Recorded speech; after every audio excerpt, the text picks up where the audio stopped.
Grand Theft Auto.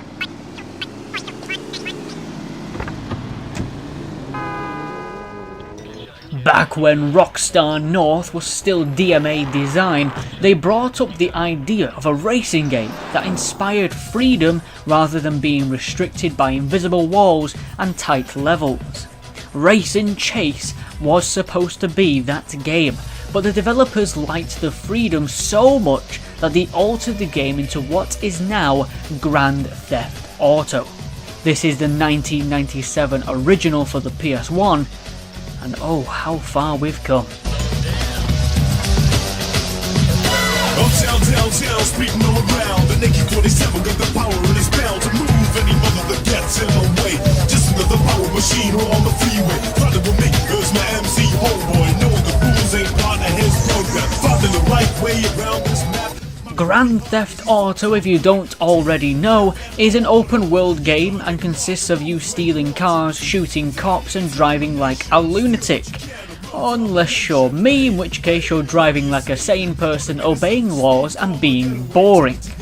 Grand Theft Auto is played from a bird's eye perspective, and along with the controls, it really doesn't feel right. Controlling your character and driving are played out the same. Holding X will have you walking forward or in a vehicle accelerate, and you turn using the directional buttons. Personally, for this type of open world game, it feels horrible and I never got used to it. It also makes aiming with your weapons near impossible to get a decent hit. It's a good job most of the guns just spray out bullets faster than Arnold Schwarzenegger can say hasta la vista. Before the game begins, you choose one of the multiple gangsters to play as. They have no interesting stories, motives, or even different sprites in the actual game, so just pick whoever. As soon as I started, I wasn't happy with the graphics. They are very basic even for the PS1, especially when games like Driver were around on the same platform. Here it's like playing a Game Boy Advance game on the big screen, having the pixels stretched and tortured. It definitely doesn't help when the camera is on catnip and has no idea what it's doing sometimes, constantly zooming in and out depending on the speed you're going. Grand Theft Auto is set within 3 cities. You start in Liberty City and can advance to Vice City and San Andreas. You need to get a certain amount of points though in each city before you have the privilege of seeing the rest of the game, and you can accomplish this by going to phone boxes and doing very repetitive missions for people. The game suffers massively from not having an in-game map system, so your only help in direction is a very vague arrow on your screen, but the arrow just points to your objective. It doesn't tell you that you may need to find a bridge and go over said bridge, which is near impossible to find through the awful graphics, the clunky controls, and the frustrating open world designs.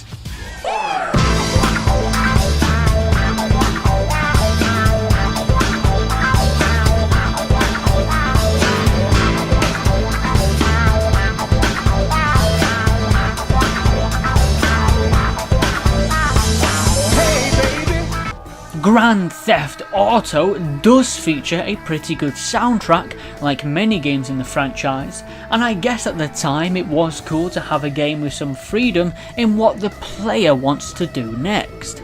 But this would just be a selling point, lost underneath the rubble of a poorly made game that has to be one of the worst aged games I've ever played. I did not enjoy playing this game at all.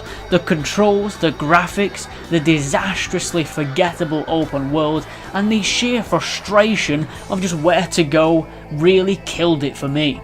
Thankfully though, the series would of course get better, but just let's forget how it began.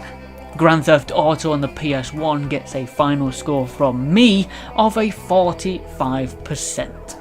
Thank you very much for watching this review, and until next time when we cover more open world games and of course more Grand Theft Auto, stay tuned and adios.